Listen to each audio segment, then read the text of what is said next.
हमारी संस्कृति, हमारे संस्कार सदा रहे हमारे साथ। भारत के महान ग्रंथों और काव्यों का संपूर्ण संकलन। सब्सक्राइब करें तिलक। प्रार्थना की खुशबू, साइकिल प्योर अगरबत्ती।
अरे विप्रवर, आप क्यों उठ गए?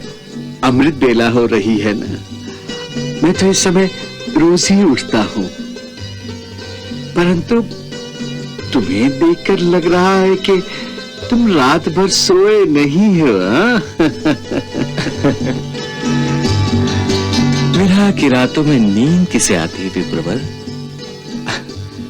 और इस अमृत वेला में तो ये बावरा मन और व्याकुल हो जाता है। सच मानिए, रात भर लक्ष्मी देवी की याद तड़पाती रही। अमृत बेला में प्रेमिका को नहीं, ईश्वर को स्मरण किया जाता है। इसीलिए प्रेमिका को छोड़ो और परमात्मा से लव लगाओ। मुझे भी स्नान करना है, पूजा भी करनी है। चलो चलो, तुम भी स्नान करके पूजा करो मेरे संग। अरे स्नान में क्या रखा है? तन धोने से मन के पाप थोड़ी ना धुल जाते हैं। हाँ? मनुष्य का मन जब तक साफ ना हो तब तक सब स्नान बेकार है। फिर चाहे गंगा नहा लो, चाहे सूरज कुंड में डुबकी लगा लो, मन मैला तो तन भी मैला। अरे अपना तो एक ही नियम है बाबा कि पहले आत्मा की शुद्धि कर लो, फिर स्नान करो। अच्छा ये बताओ, आत्मा की शुद्धि कैसे होगी? प्रेम रस की गंगा में नहाने से। अच्छा, हे ब्राह्मण देवता, प्रेम करना सीखो। प्रेम से तन, मन और आत्मा सब शुद्ध हो जाते हैं। अरे मुरली मनोहर, तुम्हारी बातों में तर्क या तथ्य हो या न हो, परंतु रस अवश्य होता है। मेरी बातों में तो रस ही रस है, क्योंकि हम जो ठहरे रसिया मन बसिया। अच्छा मन बसिया, तुम्हारी मत भरी बातों में उलझा रहा तो मेरी प्रभात पूजा धारी की धारी रह जाएगी। मुझे अभी स्नान भी करना है। अच्छी बात है, स्नान इतना ही आवश्यक है तो जाइए करिए। हाँ, श्री कृष्ण श्री कृष्ण श्री कृष्ण श्री कृष्ण श्री कृष्ण। कुछ भी हो, सज्जन पुरुष है, पर है बड़ा ही नटखट। श्री कृष्ण श्री कृष्ण।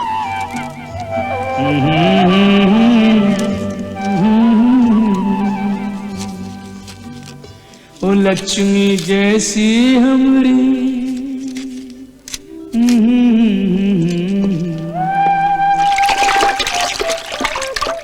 दुल्हनिया बिन रहा जाए,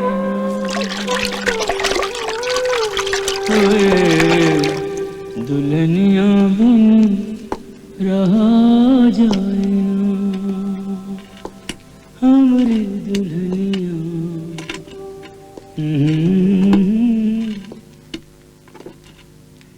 विप्रवर, अब तो आपका स्नान हो गया। हाँ। वो देखिए सामने आपके भगवान की मूर्ति है।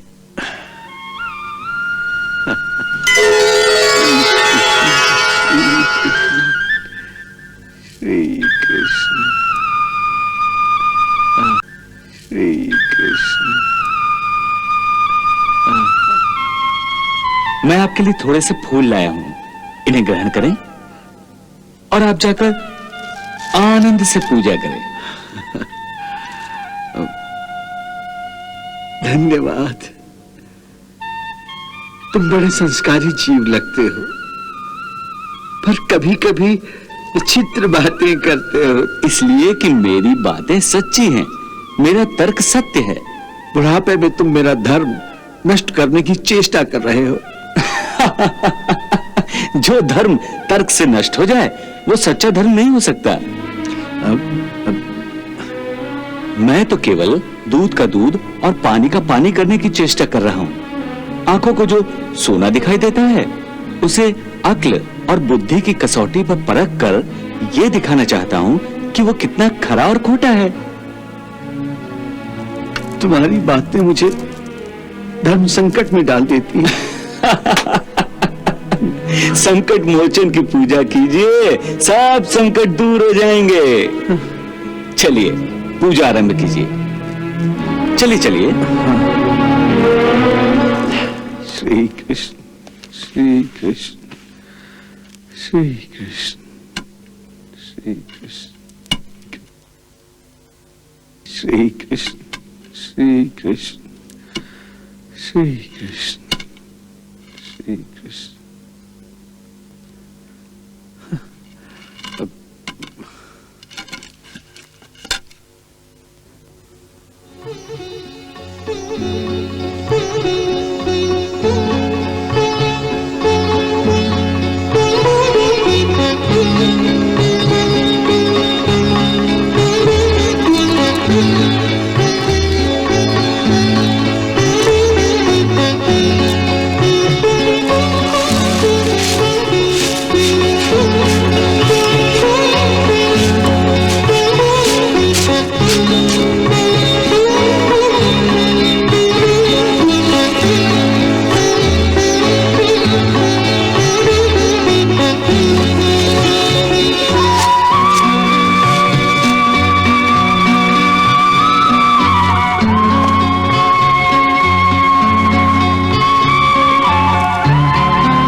नारायण नमस्तुभ्यं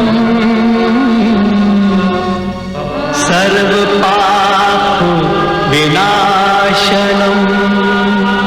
लक्ष्मी जैसी हमरी होए, लक्ष्मी जैसी हमरी गोरी है दुल्हनिया, दुल्हनिया बिन रहा जाए ना।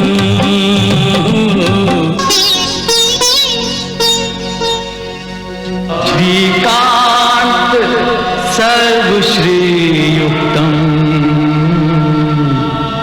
श्रीकृष्णाय नमो नमः।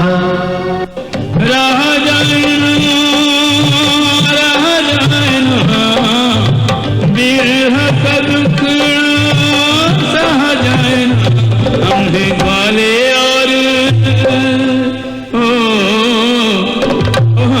ग्वाले और वो है महारानियां। मुरली मनोहर,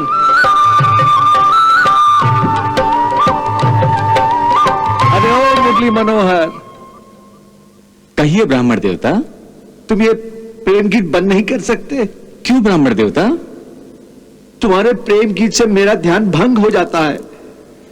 पर आपके भजन गाने से मेरा ध्यान तो भंग नहीं होता। क्या तुम भगवान की स्तुति नहीं गा सकते? स्तुति? स्तुति तो मुझे आती नहीं। अच्छा, तुम मेरे साथ भगवान की स्तुति गाओ। अच्छी बात है।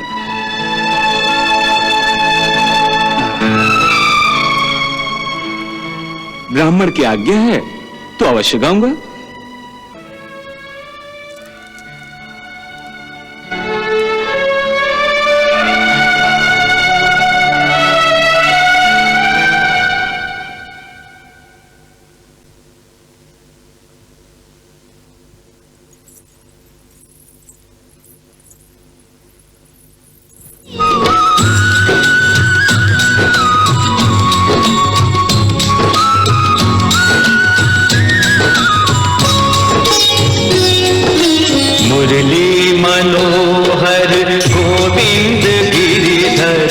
नमामि कृष्णं नमामि कृष्णं।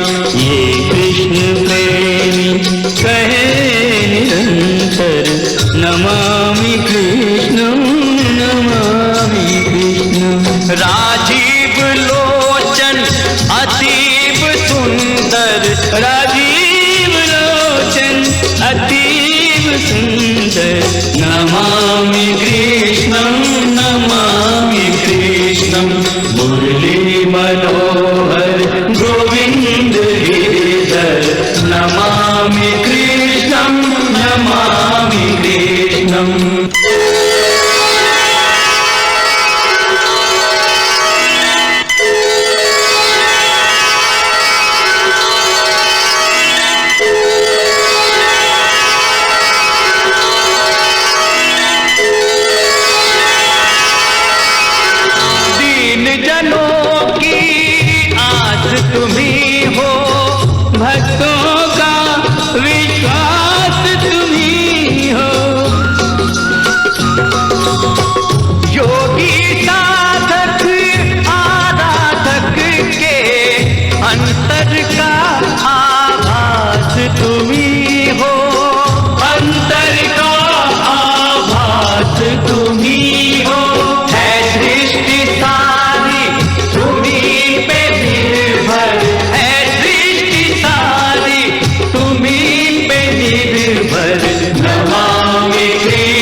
अनमोल है गोपाल अनमोल, हरि हरि बोल। हरि भक्ति रस के प्यारे तू भक्ति रस तो बोल, हरि हरि बोल।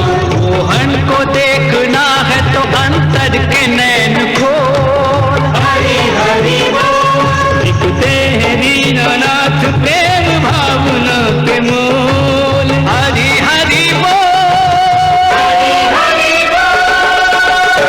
समझना है हमको, समझना है गूढ़ बातें तुम्हारी। एक सावरे सलोने के हम हैं पुजारी, एक बामन के छोरे से हुई है अपनी यारी। कृष्ण मुरारी ओ कृष्ण मुरारी, कृष्ण मुरारी मेरा कृष्ण मुरारी। हे भजो रे मन हरि हरि कृष्ण मुरारी, भजो रे मन हरि हरि कृष्ण मुरारी। हरे कृष्ण हरे कृष्ण हरे कृष्ण हरे हरे, हरे कृष्ण हरे कृष्ण हरे कृष्ण हरे हरे, हरे कृष्ण हरे कृष्ण हरे कृष्ण हरे हरे, हरे कृष्ण हरे कृष्ण हरे कृष्ण हरे हरे, हरे कृष्ण हरे कृष्ण हरे कृष्ण हरे हरे।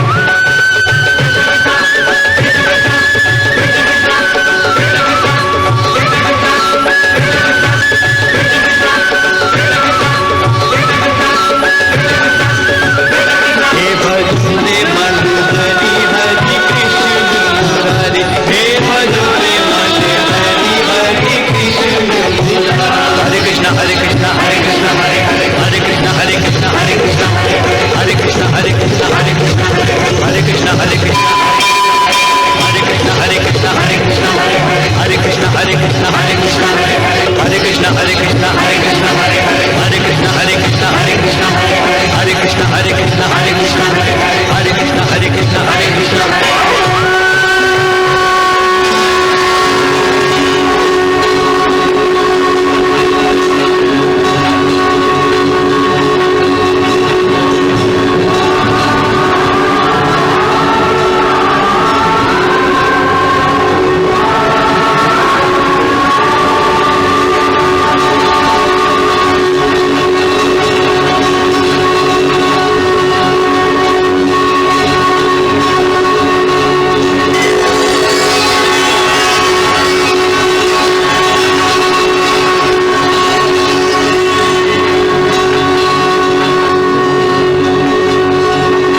सुदामा, हमारे इस दिव्य दर्शन से तुम्हारे कई जन्मों की भक्ति आज सफल हो गई। इस समय हमारे सम्मुख होने के कारण तुम पर हमारी माया का कोई प्रभाव नहीं पड़ सकता। इसलिए इस वक्त तुम्हारा शरीर सूक्ष्म और तुम्हारे चक्षु दिव्य हो गए हैं।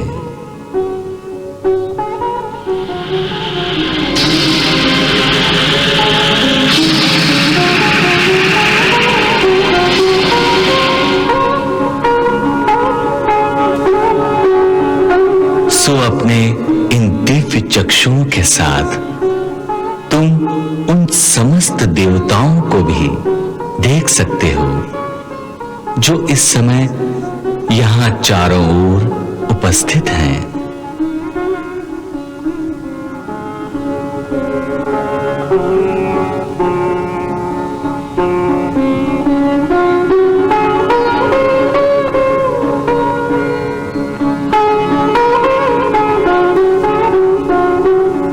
तुम्हारे साथ जो मुरली मनोहर का रूप खड़ा है वो भी हमारा ही रूप है।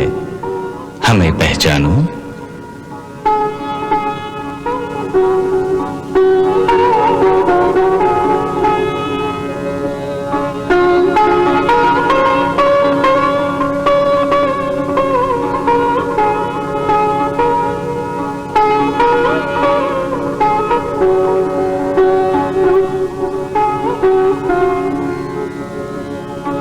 ये समस्त देवगण जो इस ऐतिहासिक घटना को देखने के लिए यहां पर खड़े हैं,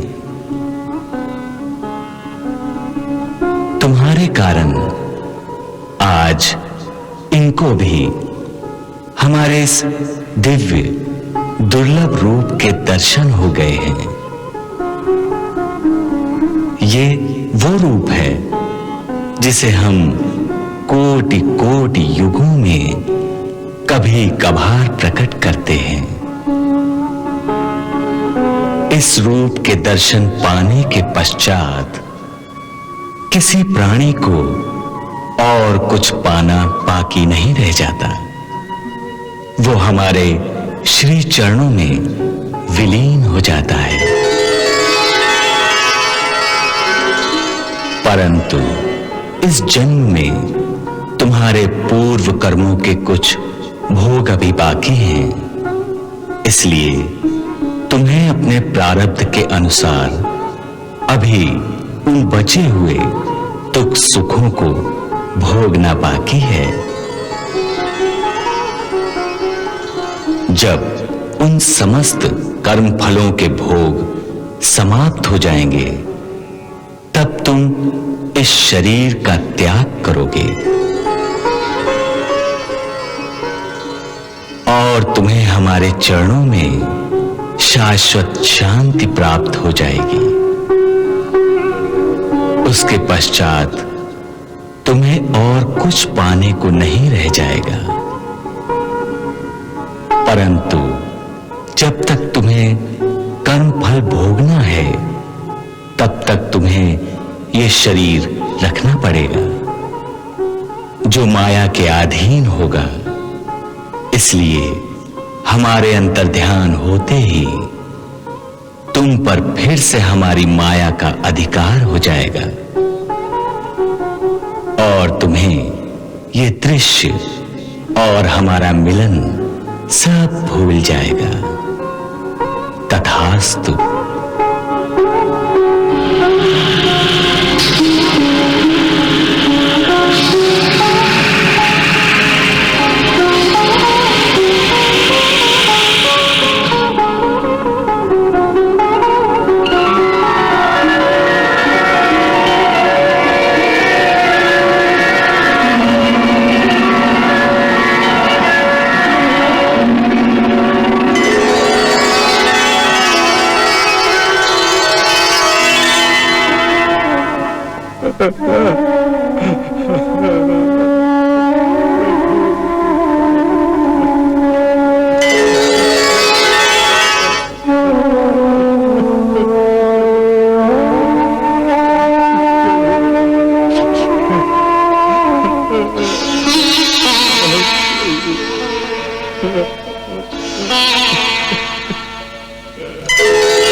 वाह भैया, मुरली मनोहर, क्या कहने हैं तुम्हारे। आज तुम्हारे साथ भगवान की स्तुति गाने का जितना आनंद आया उतना जीवन में कभी नहीं आया। आज की पूजा का रस तो विचित्र था। लगता है तुम कोई जादूगर हो। जादूगर तो आप हैं विप्रवर। आपकी भक्ति में अवश्य कोई जादू है। ऐसा जादू किया है आपकी स्तुति ने कि मैं अपनी लक्ष्मी जैसी दुल्हनिया को ही भूल गया। वाह विप्रवर वाह, धन्य है आप, धन्य हैं। धन्य तो श्री कृष्ण कन्हैया है। लगता है तुम पर भी उनकी कृपा होने लगी है। जल्दी भक्त बन जाओगे पूरे। मैं तो आप जैसे भक्त का भक्त बन जाऊं तो निहाल हो जाऊं। वाह प्रभु वाह, वाह, निहाल कर दिया आपने, निहाल कर दिया प्रभु। अपने भक्त के साथ साथ हमको भी निहाल कर दिया आपने, और वो सारे देवता भी जो भक्त और भगवान के इस अनुपम मिलन को देखने के लिए पधारे थे, वो सब भी आपके इस दिव्य रूप को देखकर निहाल हो गए प्रभु। निहाल तो हम भी हो गए देवी। कई युगों में ऐसा भक्त मिलता है जिसकी भक्ति का तूफान एक तूफानी नदी की तरह भगवान को भी अपने साथ बहा कर ले जाता है। काल की गति में ऐसा दुर्लभ क्षण कभी कभार आता है जब भक्ति और भावना की तूफानी लहरों में भक्त और भगवान दोनों एक साथ गोते खा रहे होते हैं। और ये जानना कठिन हो जाता है कि दोनों में से भक्त कौन है और भगवान कौन। रुक्मिणी, तुम आज ऐसे ही एक दिव्य, दुर्लभ और अनमोल क्षण की साक्षी हो गई हो। मेरे अहोभाग्य, आज सचमुच आपने उसे जन्म जन्मांतर की भक्ति का पूरा फल दे दिया है प्रभु। हमने उसे कुछ नहीं दिया है देवी। ये जो उसने पाया है ये तो उसने अपनी अनन्य भक्ति की ताकत से हमसे जबरदस्ती छीना है। उसका जो हक था वही उसको दिया है हमने, कुछ उपकार नहीं किया है। देखो, हमारा उसका जो भक्त और भगवान का रिश्ता है ना, आज वो उसकी चरम सीमा पार कर गया है। अब भगवान के पास उसे देने को और कुछ नहीं रहा। अब तो केवल मित्रता का खेल बाकी रह गया है। खेल? हाँ देवी, खेल। मित्रों में तो आपस में बड़ी खिलवाड़ होती है, छेड़छाड़ होती है, चुगलबाजी होती है। ये लीला अभी बाकी है। अच्छा प्रभु, तो अब ये लीला आप कब दिखाएंगे? उसका भी समय आ गया है। वो देखो, मुरली मनोहर उसे द्वारिका के पास ले आया है।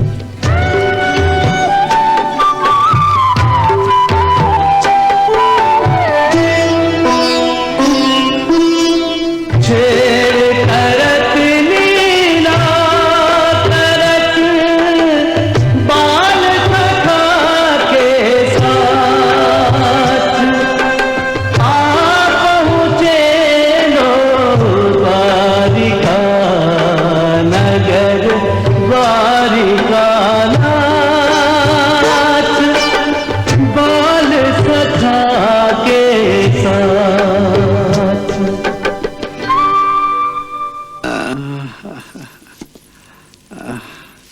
श्री कृष्ण। लीजिए विप्रवर, द्वारिका नगरी आ गई। अब मुझे आज्ञा दीजिए। अच्छा, तुम्हारे साथ इतनी लंबी यात्रा कैसे समाप्त हो गई कुछ पता ही नहीं चला। अगर तुम न होते तो इतना लंबा रास्ता काटना कठिन हो जाता। अरे यूं कहिए, आपके कारण मेरा भी रास्ता आराम से कट गया। अच्छा, अब आप अपने रास्ते चलिए और मैं अपने घर चलता हूँ। परंतु जाने से पहले श्री कृष्ण के घर का पता तो बता जाते भैया। द्वारिकाधीश का घर यहाँ का बच्चा बच्चा जानता है। आप किसी से भी पूछ लीजिएगा कि राजमहल कहाँ है, आपको बता देगा। नहीं, अगर तुम भी वहां तक चलते तो अच्छा होता। चिंता मत कीजिए, राजमहल निकट ही है, शीघ्र ही पहुंच जाएंगे। जब आप अपने मित्र से मिलिएगा तो मेरे लिए भी प्रार्थना कीजिएगा। अच्छा, आशीर्वाद। सुखी रहो, सुखी रहो। अब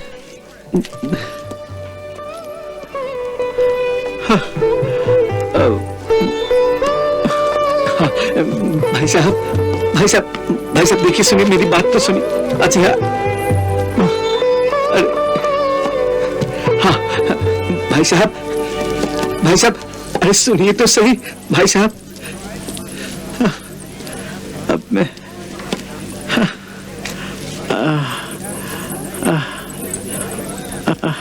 अरे भाई साहब सुनिए, अरे सुनिए तो सही, सुनिए।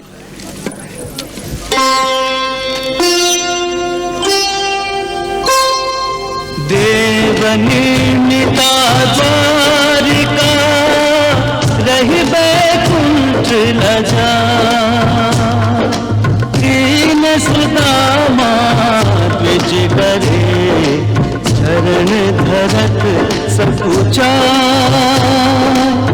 नहीं समझे कित जा।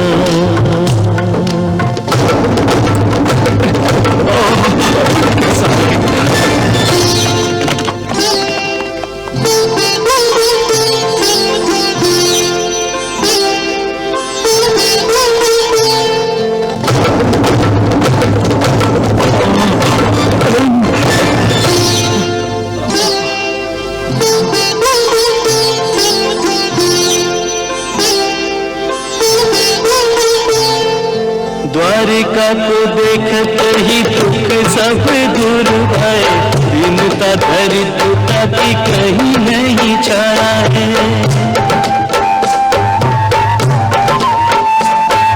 मूल्यवान रत्नों की जगमग कहने रहे, होश यही अपना कुबेर ने लुटाया है।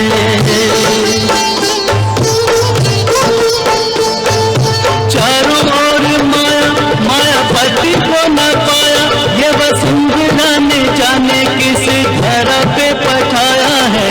सारे ही भवन राज भवन के जैसे लगे, राजा का भवन जाने कहाँ पे बनाया है, राजा का भवन जाने कहाँ पे बनाया है।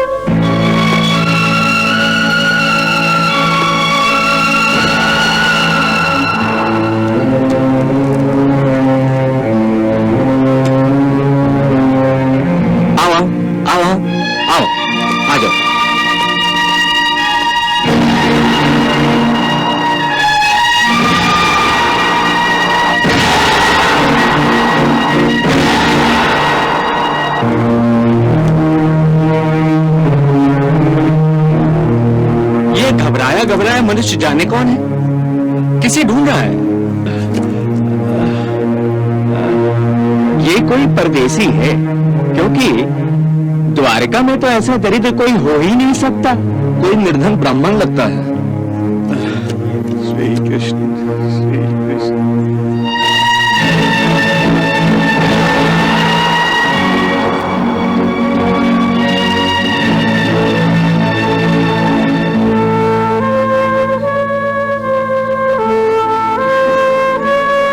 प्रणाम ब्राह्मण देवता।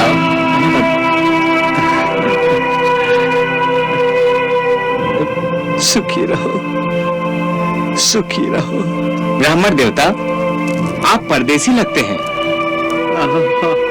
किसके घर जाना है आपको? बताइए, हम छोड़ देते हैं। भैया, मुझे श्री कृष्ण के घर जाना है। वहां तक पहुंचा दो तो बड़ी कृपा होगी।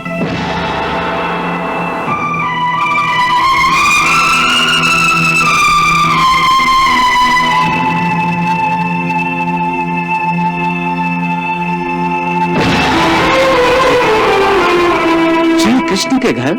हाँ, श्री कृष्ण के घर।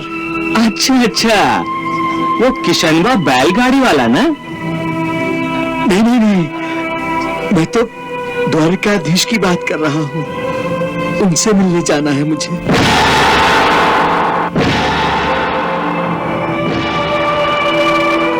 द्वारकाधीश से?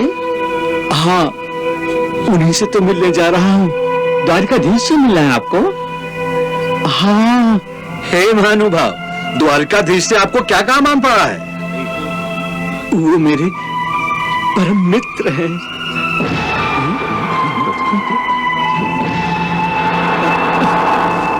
तो श्री कृष्ण आपके परम मित्र हैं? हाँ। कहाँ है उनका घर? घर? अरे वो तो राजा हैं, राजा। राजमहल में रहते हैं। आगे से दाएं चले जाइए, वहीं से उनके महलों का परिसर आरंभ हो जाता है।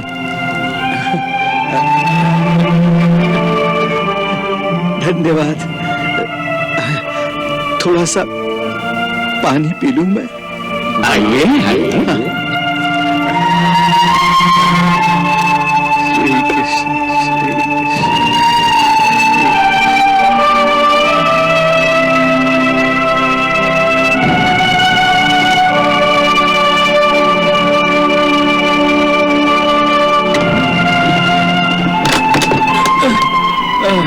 द्वारिकाधीश को अपना मित्र बता रहा है, कोई पागल लगता है।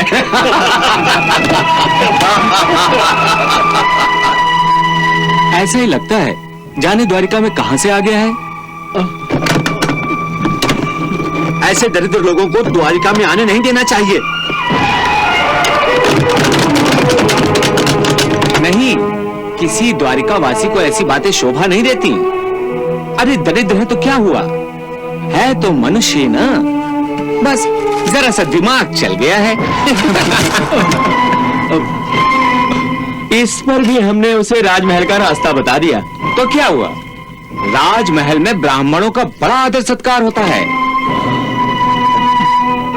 पर उस बेचारे को इस दशा में देखकर राजमहल के द्वारपाल घुसने ही नहीं देंगे।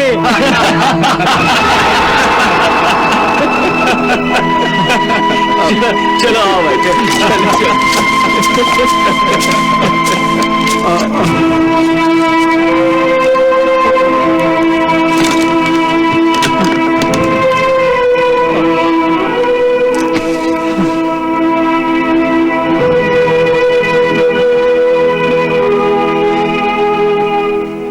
जाऊं कि न जाऊं, क्या करूं?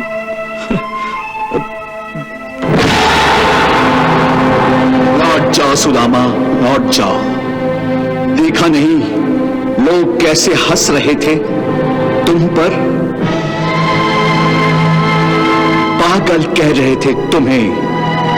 पागल मैं नहीं, पागल तो वो लोग हैं। नहीं क्या मालूम कि श्री कृष्ण और मेरी कैसी मित्रता है। वो सब बचपने की बातें हैं। अब इस आयु में तो बचपना न करो। हो सकता है श्री कृष्ण तुम्हें भूल गए हो। समय के साथ साथ मनुष्य भी बदल जाता है। नहीं नहीं, वो भगवान है, महान है, समय से अधिक बलवान है। समय क्या बदलेगा उन्हें? मनुष्य अवश्य बदल जाते हैं, परंतु भगवान नहीं बदलते, नहीं बदलते।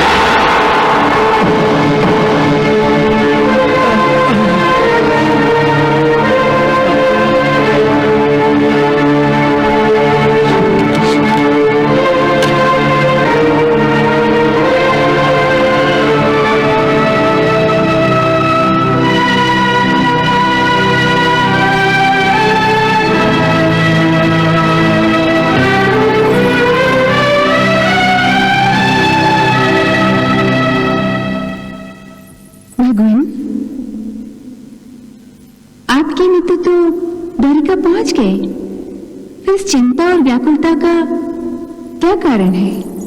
देवी, मैं चिंतित इसलिए हूं कि सुदामा बड़ा ही स्वाभिमानी है। वो द्वारिका के वैभव को देखकर इस वैभव से अपनी दरिद्रता की तुलना कर रहा है। इस समय उसके मन में एक युद्ध चल रहा है कि मुझसे मिले या लौट जाए। मुझे भय है कि उसका स्वाभिमान उसे किसी भी क्षण लौट जाने पर विवश कर सकता है। धैर्य रखिए प्रभु, वो अवश्य आपसे आकर मिलेंगे। और यदि लौट भी गए तो क्या हुआ? आप उनसे एक बार तो मिल ही चुके हैं, फिर पुनर्मिलन के लिए इतनी व्याकुलता क्यों?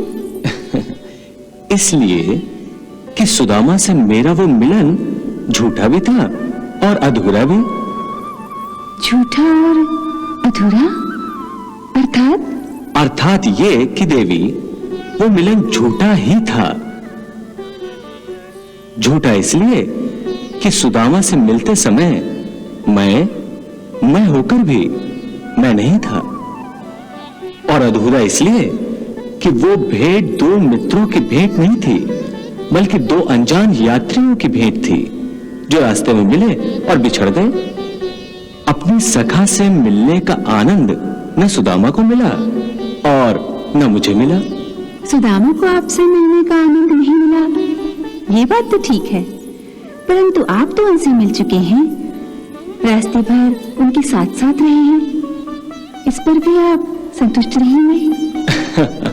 सुदामा से मेरी वो भेंट वैसी ही थी जैसे कोई बालक जल में चंद्रमा की छवि को देखकर उसे पकड़ने की चेष्टा करता है और चंद्रमा उसके हाथ नहीं आता।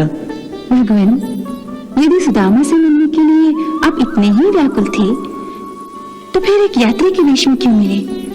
अपने असली रूप में ही उनसे भेंट कर लेते। नहीं देवी, ये संभव नहीं था। क्यों? क्योंकि मुझसे मिलने के लिए जितनी तपस्या आवश्यक है, सुदामा उतनी तपस्या अभी पूरी नहीं कर सका था।